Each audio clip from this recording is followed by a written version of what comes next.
Coach, coming off another classic edition of the Ducks-Beavers rivalry on Sunday, a close game down to the final seconds. What do you think was the difference? We had a chance, and I just think, at the end they kind of made more plays than us. And, I thought honestly, for the whole game, I thought we put together our best effort, both ends of the floor, in conference play.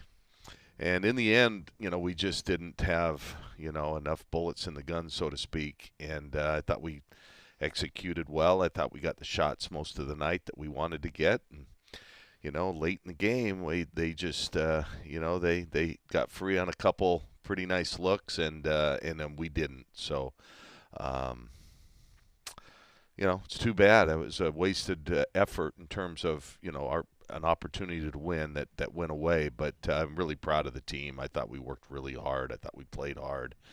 I thought we did the things that we needed to win the game. And, like I said, in the end, we just struggled to score, and it's been that way all year.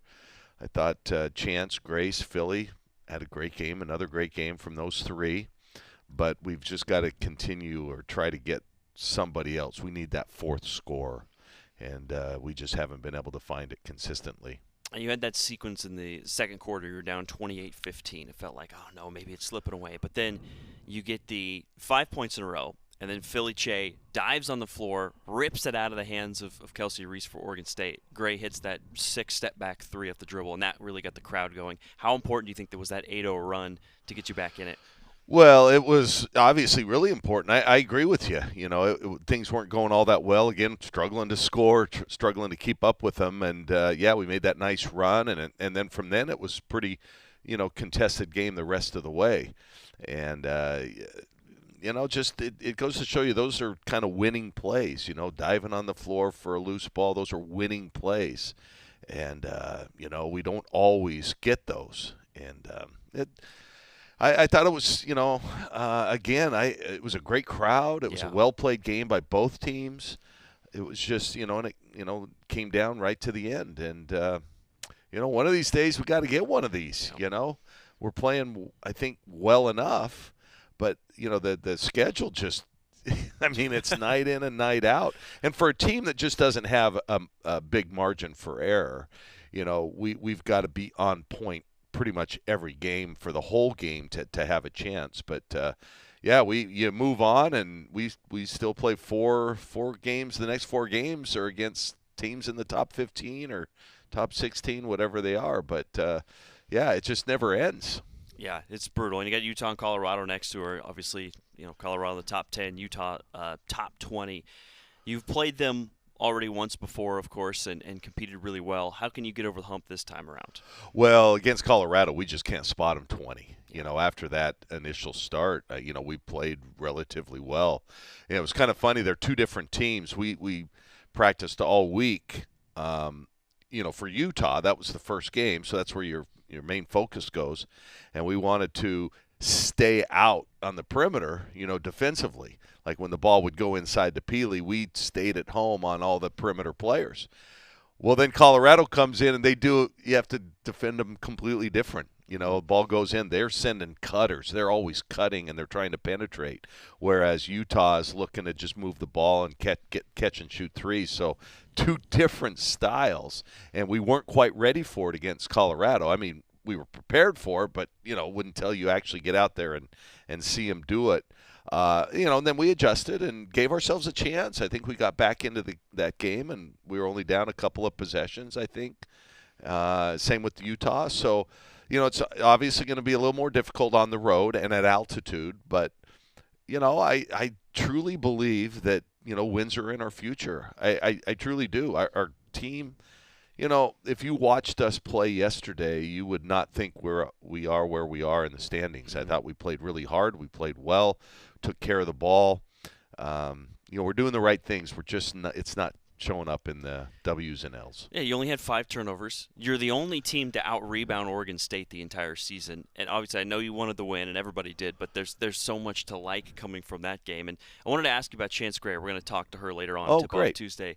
It seems like she had a really good shooting game, but something you said to the team in shoot-around yesterday, and you've talked about, I'm sure, is driving to the basket instead of driving towards the baseline off on an angle. It seems like she's been getting downhill and getting herself to the free throw line more lately. And it makes a difference. I think offensively we've been a little bit better. And when she does that for us, I think that really helps. Yeah, we need that. We've got to be more aggressive. But I thought we were yesterday. I thought Chance was. I thought Grace was. Philly just continues to – man, I'll tell you, she's incredible, playing so well. But, yeah, Chance is, playing out of position. She's not a natural point guard, has to play it, for us. And she just continues to get better. And you mentioned her shooting. She's shooting the ball from the three a lot better in conference play, among the best in the conference now. And it's really good to see. And she's just, you can tell, she's our heart and soul. She's that leader and is producing too. So I'm really happy for her.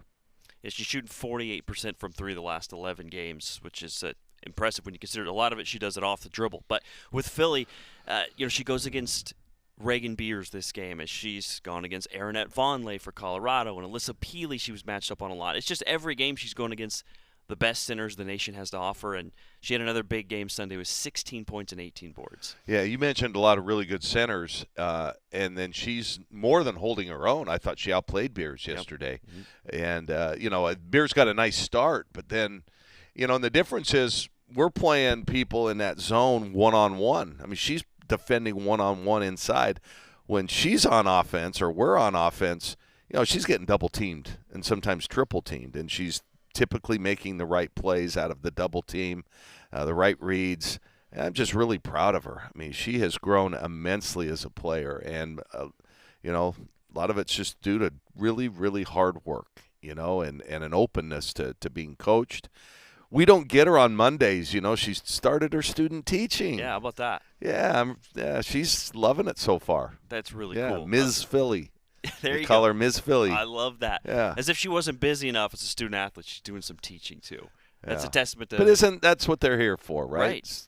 Yeah, they're student athletes. We sometimes forget about that, and she's just a really good one. What a success story! She's one of those that I'll be able to talk about and lecture about at coaching clinics about. Just sometimes you take a chance on somebody. She wasn't recruited, and if you saw the film that I was sent by her coach, you would have thought she was maybe in 4th or 5th grade doing some of the stuff she was doing in high school. And now you look at her. She's put herself on the draft board. She's one of the leading rebounders in the country, #1 in the Pac-12. Just, it's amazing. It's an incredible story. Truly one of the best centers in the country now. No doubt. From where she started, which is amazing. So the health of the team, how is everybody doing at this point? I know Sophia Bell didn't play. What's the kind of the status there? Well, it was good to have Kennedy back. She was healthy and was able to play extended minutes. Yes, small Kennedy, I should say. Yeah, yes, Kennedy Williams.